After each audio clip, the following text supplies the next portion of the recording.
Admirable audience, welcome to our noble lineage here on Supreme Master Television. Today we are featuring part one of our three-part series focusing on the highly successful form of enlightened education, also known as conscious-based learning at Maharishi University of Management and Schools. Maharishi Mahesh Yogi, founder of Transcendental Meditation, or TM, was the inspiration behind the creation of conscious-based learning schools. According to practitioners, the TM technique is not a religion or a philosophy and involves no change in lifestyle. It is easy to learn and enjoyable to practice, requiring no effort, concentration, or special skills. Anyone can learn it, even children.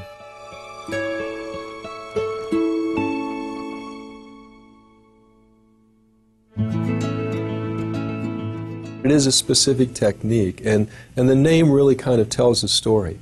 Transcendental means going beyond, transcending, and meditation, to think.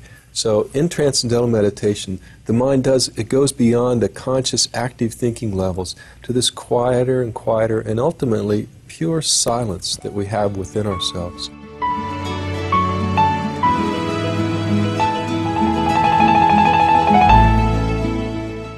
Throughout his lifetime, Maharishi Mahesh Yogi was dedicated to spreading the TM technique. He is world-renowned for his interaction with celebrities such as the Beatles, when the band spent some time during 1968 in his ashram. He also made many initiatives, including schools and universities with campuses in China, Europe, United States, India, and Mexico.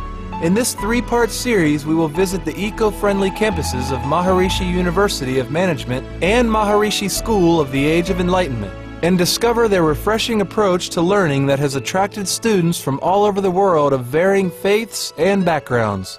We were eager to hear about the school's unique facets, such as one-of-a-kind majors in sustainable living, organic vegetarian dining halls, and meditation to enhance learning. Dr. Craig Pearson, Executive Vice President of the Maharishi University of Management, greets our visit and talks with us about the founding of Maharishi University of Management in 1971.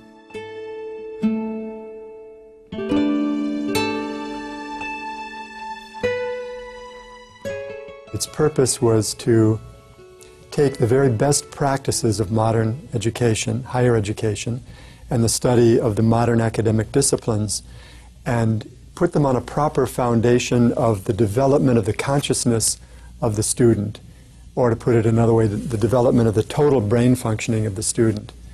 We have study of modern academic disciplines and have had for centuries, but no college or university has had a way to directly develop the potential of the student from within. And that's the most important thing that an education should do, because after all, it's the knower, it's the consciousness of the student that absorbs the knowledge.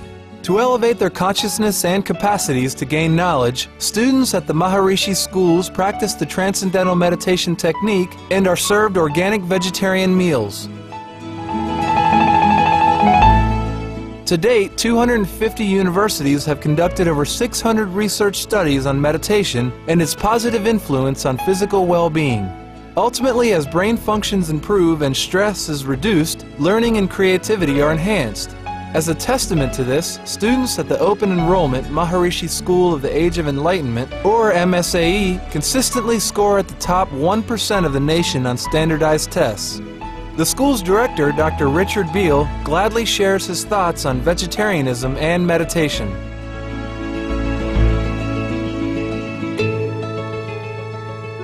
I think these two things work together so beautifully. I think that a lighter diet and a healthier diet really coincides nicely with the aims or goals of meditation. Both the idea of a connection between mind and body, and that is certainly aided when the body is nourished well and has less work to do to digest the food. We can come at this element of consciousness from many perspectives, and one thing is this practice of meditation. So here's a way for the mind and body to get a deep rest and to dissolve stress and be more awake and alert. Even the brain physiology is different, the left and right hemispheres. The whole brain functions in a more orderly way. So like that, also what we put into our body in terms of food affects consciousness. And some food makes us dull and others awake. And so I think our students have the advantage of having regular daily meditation and having parents in a school that encourage a good vegetarian diet.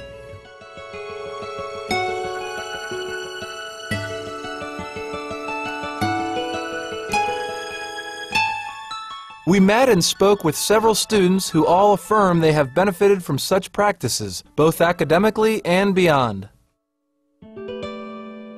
I've noticed in my mind I'm just like a happier person, and then I started doing a little bit of research on meat and how like too much of it really inhibits your production of serotonin, so then you're just going to be grouchy naturally if you just eat too much meat. So that was something that I was like, oh wow, that really makes sense. And also I just noticed that I just feel better. I have a lot more energy. I don't feel like as heavy and tired, and my body doesn't have to work nearly as hard to digest the food. So if you're eating pure, healthy, organic, and for me, I choose to do live foods, then it only makes sense that you feel more alive and clear and pure. And when your body has that clarity and purity, that's your vehicle for experiencing consciousness and transcending. And so, as a result, I've just totally noticed that I'm just bursting with energy and loving life. How do you think the consciousness-based education helps you academically? Well, when we meditate and practice transcendental meditation, it releases stress in the mind and body. And with that, I feel I can concentrate on my studies a little more because I'm constantly resting and getting rid of my stress. And when I'm tired, it helps me study more. I feel better, and I'm a better student because of that.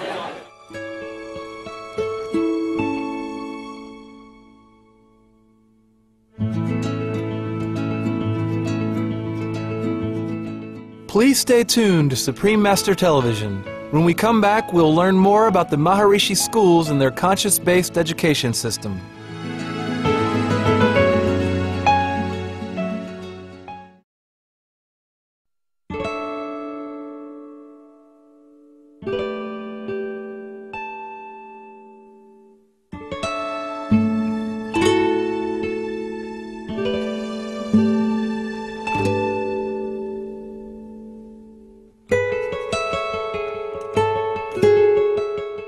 Welcome back to our noble lineage as we continue to learn more about conscious-based academics.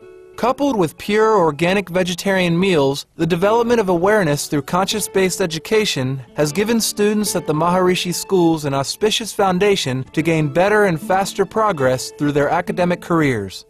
Probably people who are vegetarians already have higher IQ to begin with because they're intelligent enough to see that this is a right diet, and they're intelligent enough to take proper stewardship of their health and stewardship of our environment in that way. But the practice of transcendental meditation also produces higher IQ based on more integrated functioning of the brain. And some of your listeners may know that IQ grows through childhood, but then it levels off when a person is 15 or 16 or 17, and it doesn't normally increase after that. But when a person learns transcendental meditation, whatever one's age, 25 or 35, then IQ begins resuming. It's as though personal growth had frozen in adolescence. And then with the practice of transcendental meditation, the brain becoming more integrated, more coherent in its functioning, then IQ increases, creativity increases, moral maturity increases. Everything good increases when one begins developing consciousness and developing the brain's total potential. The students seem to excel in many areas. Yes. What are some of their notable achievements? Thank you. Yeah, our students have been amazing when they I think, center themselves, they know who they are, and they choose something that's natural to them to focus on. So oftentimes we'll go to a drama competition, and people will say, oh, that's Maharishi School, that's a drama school, because we won more state championships than any other school in the state. And then they'll go to the tennis championships and say, oh, that Maharishi School, that's a tennis school, because we've also won more tennis championships. And science fair and history, and there's a creative problem-solving competition called Destination Imagination, and we've won international championships there. So again, I think It's simply an outgrowth of normal students who are given the opportunity to develop their consciousness, to be wide awake, and also be connected with who they are, what they want to achieve.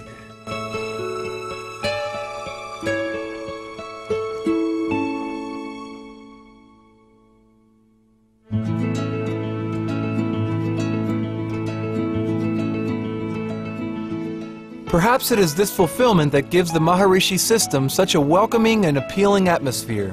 Why did you choose to come to Maharishi University? I think it's a very warm place. I think that the people here, they're really kind to each other, and it's not because they're being paid to or because they're being threatened to. It's just people here, there's just a certain warmth, and I don't think I could go to school anywhere else. Also, the block system is, I think, really beneficial. Like, you really retain a lot of knowledge when you're taking one course at a time. I just love it here. The town is really beautiful, and I love the people, and the knowledge is really, really interesting, and I just like it. The block system of learning is yet another special offering of the schools. Students focus intently on just one subject for 4 weeks' time, allowing for more thorough and collaborative learning with less stress. With so many visible successes sprouting from the school's customs, Dr. Pearson is encouraged to see that more and more learning institutions begin to include a conscious-based method of education. As students progress in awareness and can better relate to others, they then can realize that everything they learn can be used as a tool to make positive changes in the world.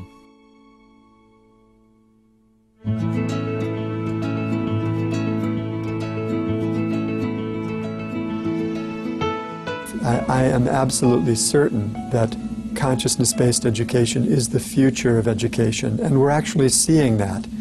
We're seeing colleges and universities around the world finding out about us and wanting to bring a consciousness-based program into their institutions.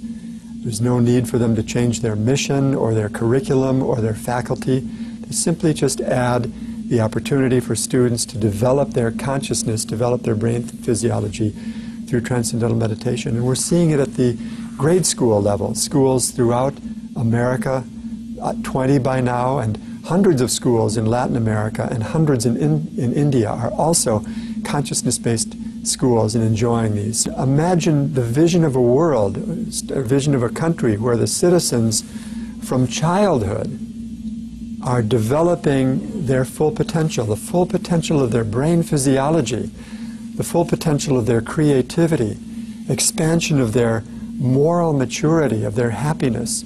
Imagine a whole generation of students coming up, starting from grade school, and developing that. Imagine what a society that would be.